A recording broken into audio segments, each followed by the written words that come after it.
கிட்ட ஒரு கேள்வி கேட்கறேன், பதில் யார் வேணா சொல்லலாம். இப்ப நீங்க வண்டி வேகமா ஓட்டி போயிட்டு இருக்கீங்க. சரிங்க. திடீர்னு ஸ்டேரிங் லாக் ஆயிடுச்சு, பிரேக் பிடிக்கல, ஹார்ன் அடிக்க மாட்டேங்குது. சரிங்க. 100 மீட்டர் தூரத்துல ஒரு 5 பேர் வேலை பார்த்துட்டு இருக்காங்க. ஐயோ வேற வழியே இல்ல.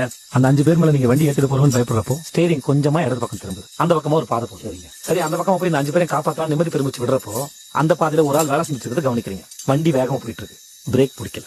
ஒரு பக்கம் 5 பேர் வேலை செஞ்சுட்டு இருக்காங்க, இன்னொரு பக்கம் ஒரு ஆள் வேலை செஞ்சுட்டு இருக்காரு. வண்டியை நிறுத்த முடியல. நீங்க என்ன பண்ணுவீங்க? யோ, என்னையா கேள்வி இது? சட்டுன்னு வண்டி இடது பக்கம் திருப்பிட்டு அந்த ஒரு ஆள் அடிச்சு கூட்டு போக வேண்டியதான். ஏன்னா 5 உயிரா 1 உயிரானா 5 உயிரை காப்பாத்துறது முக்கியம். ஆமாங்கய்யா, அந்த நிலைமையில வேற என்ன செய்ய முடியும்?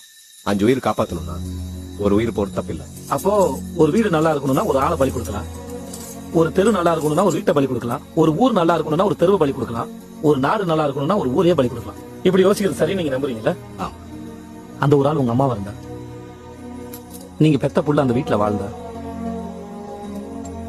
உங்க 6 உயிர் காதலி அந்த தெருவுல இருந்தா, ஒரு